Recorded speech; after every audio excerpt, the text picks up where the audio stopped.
A road in England, 1987. A Ferrari is stopped in traffic that is not moving. The man at the wheel is well dressed and in no hurry. He is going to arrange shipping for the car. The car is leaving the country. So is he. So far, this is an ordinary afternoon. But here is what the men in the cars ahead already know. This man walked out of a building in Knightsbridge with an estimated £60 million. Then he looks properly at the traffic. It is not traffic. It is police cars parked across both lanes. Behind him, doors are already opening. The windscreen comes apart. Hold it there. Nobody had chased him out of that building. Nobody had stopped him at all. He had got away with it completely. And then he came back for the car. That is the one thing he would not give up. It is the reason those police cars are across the road. This is the story of the Knightsbridge safe deposit robbery. It is the story of Valerio Viccei, who could open every lock in that building and could not leave one thing behind. Start with the building, because the building is the whole trick. The Knightsbridge Safe Deposit Center stood on Cheval Place. It was not a bank. Banks hold money. This place held whatever you did not want a bank to see. You rented a box. You put a thing in it. Nobody wrote down what the thing was. That is the product. Privacy. And it means something important for this story. Nobody in that building knew what was in that building. Remember that. It matters at the end. Now, the man. Valerio Viccei was Italian, the son of a lawyer, and he arrived in London in 1986. He was wanted in Italy over a string of armed robberies, reportedly around 50 of them. So he was not learning. He was already good, and London in 1986 suited him. He had money, he had a car, and he had the manners to walk into an expensive room and belong in it. But he did not have a way into a vault. He found a way in. It had a name. And here the story stops being certain, so let me mark that line before we cross it. A court convicted the manager of that building. That part is a finding. What he arranged, what he was promised, what he knew and when, that is somebody's account rather than a finding. Hold on to that for the rest of this. His name was Parvez Latif. He was the managing director. He ran the place. He had the keys, the codes, and the staff. He also had a cocaine habit and serious debts. That much is on the record. And every account of this robbery says the same thing about how it was done. Viccei did not have to beat the security at Cheval Place. He had, they say, only to reach the man who already held the keys. Which is why most tellings of this story go wrong. They spend 10 minutes on a door that never mattered. 12 July 1987, a Sunday. Two well-dressed men walked into the center and said they would like to rent a safe deposit box. That was not a lie. It is the only way to be taken into a vault. You cannot rent a box from the waiting room. Somebody has to walk you in and show you the wall. So somebody did. They were inside the vault, in a room with no windows, with the staff who had let them in. Then they took out handguns. The guards were overpowered. So was the manager. Now the first real problem. 2 men cannot empty a vault. 2 men can barely carry it. Viccei needed a crew inside a building that was still, officially, open for business on a Sunday afternoon. So the men who came next did not sneak in. They walked in through the front, in security guard uniforms, carrying walkie-talkies. Anyone watching Cheval Place saw security arriving at a security company. And then somebody hung a sign on the door. Temporarily closed. That sign is the most expensive piece of card in British criminal history. It bought them the room. Here is where the story gets its real shape, and it is not the shape you expect. The hard part was not getting into the vault. The hard part was the boxes. Because a safe deposit vault is not one lock. It is a wall of small steel doors, hundreds of them, and every single one is its own lock. Getting inside the vault gets you into a room full of locked things. They had brought tools. One of the drills they used is now a museum piece. It was shown at Christie's in South Kensington in 2014. It is on display, not in a landfill. And they had a clock. They were inside for under 2 hours. In that time, they forced open more than 100 boxes. Do the arithmetic. This is the tension. More than 100 boxes. Under 2 hours. That is roughly a minute a box. A minute to break it. A minute to look inside. A minute to decide. Now think about what that minute is actually like. You get a box open. Inside there is something. It might be a bearer bond. It might be a passport.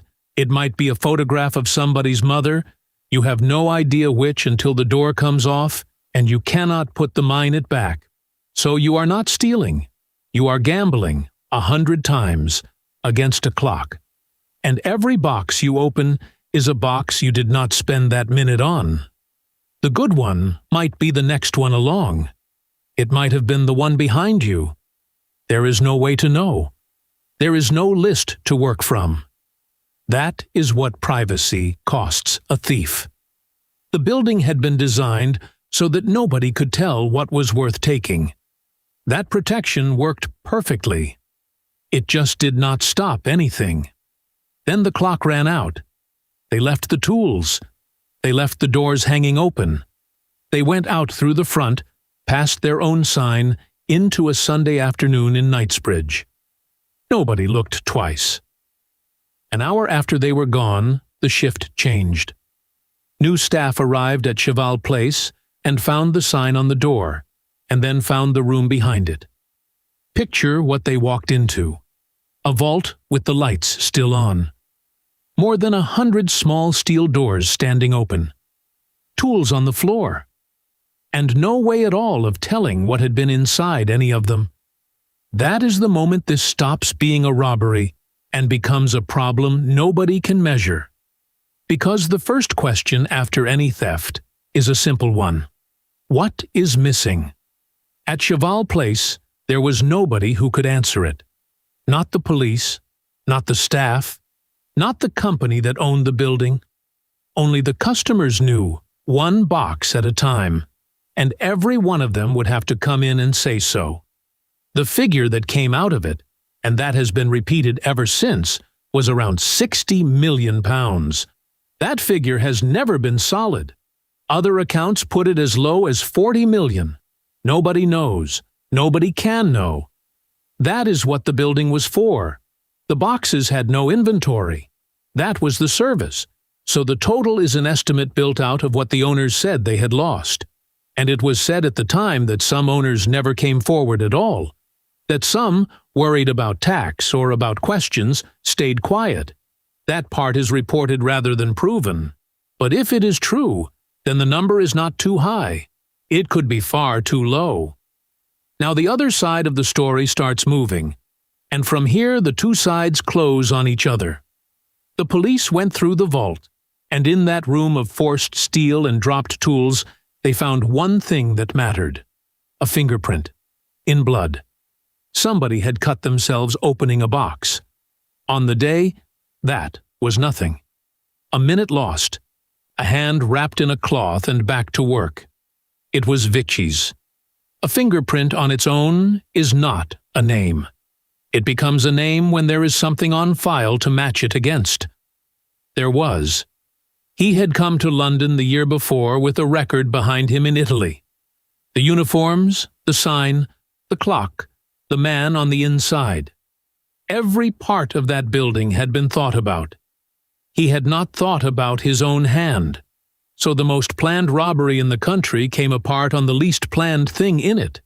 Somebody cut himself on a box.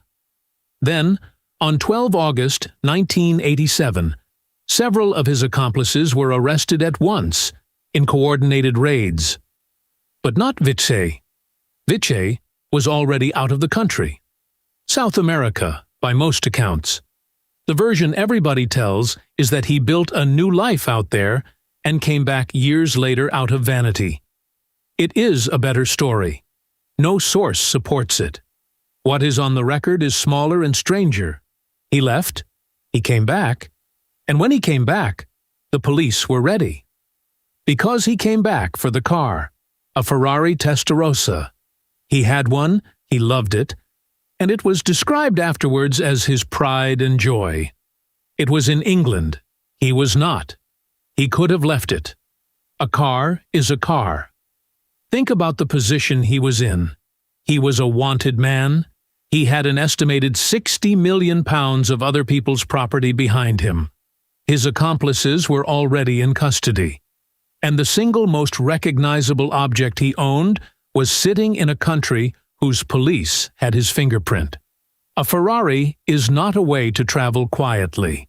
It is the opposite of a way to travel quietly. It is the one car on the road that everybody looks at. He came back to arrange shipping. Think about that as a decision. Because it was one. It was not a mistake made in a panic. It was not a door left unlocked behind him. He had time. He had distance. He had, by the figure everyone uses, 60 million pounds worth of reasons to stay exactly where he was. And he got on a plane back to England, the one country where his fingerprint was already in a file with his name on it. For a car. And now we are back on that road. The police did not follow him and wait for a quiet moment. They blocked the road with cars, in front and behind. They put the windscreen through. They pulled him out of the driver's seat and onto the tarmac. He had beaten every lock in that building. He was arrested sitting in a car. The rest is the part these stories usually skip, and it is the part that says what it all meant. Viccei was tried at the Central Criminal Court and convicted of robbery and firearms offenses. He was sentenced to 22 years. He served them at Parkhurst on the Isle of Wight. Parvez Latif, the manager of the center, was convicted too. It is worth stopping on him because he is the part of this story that is not glamorous at all. He was not a career criminal. He ran a business. He had a job, an office, a set of keys. He said afterwards that he had been tortured during questioning. The police denied it. Nobody has ever settled which of those is true. And that is where the record on him ends. A conviction and an argument about how it was got. And then, in November 1992, something happened that changes the ending. Under a European treaty, Viccei was sent home to Italy to serve the rest of his sentence there. He ended up at an open prison in Pescara. Some mornings the gate opened and let him out to work. Every evening he had to walk back through it. So the man who had emptied a London vault spent his 40s being counted out and counted back in. He was not going to do that forever. April 2000. A country road near Teramo, about 100 miles east of Rome. Valerio Viccei was shot dead in a gunfight with Italian police. He was 45. He was out on day release. The prison was expecting him back that evening. 13 years after Cheval Place, still serving that sentence, he was out on a road with a gun again. Most of what was taken from those boxes was never recovered. Not the jewelry, not the cash, not whatever else was in a wall of small steel doors on a Sunday afternoon in 1987. And most of it was never even described, because the people it belonged to had chosen a building where nobody wrote things down. So there is no list. There is no total anyone can stand behind. There is a number, 60 million pounds, that everyone repeats, and nobody can prove. The papers of the day called it Britain's biggest robbery. Even that rests on a figure nobody audited. The building did its job. It is still doing it. Valerio Viccei never had to force his way in. He dressed his men as guards. He hung a sign on the door. He beat more than 100 locks in under 2 hours, and then he went back for a car he could have left behind. He never did learn to leave a thing behind. 13 years later, on a road outside Teramo, that was still true.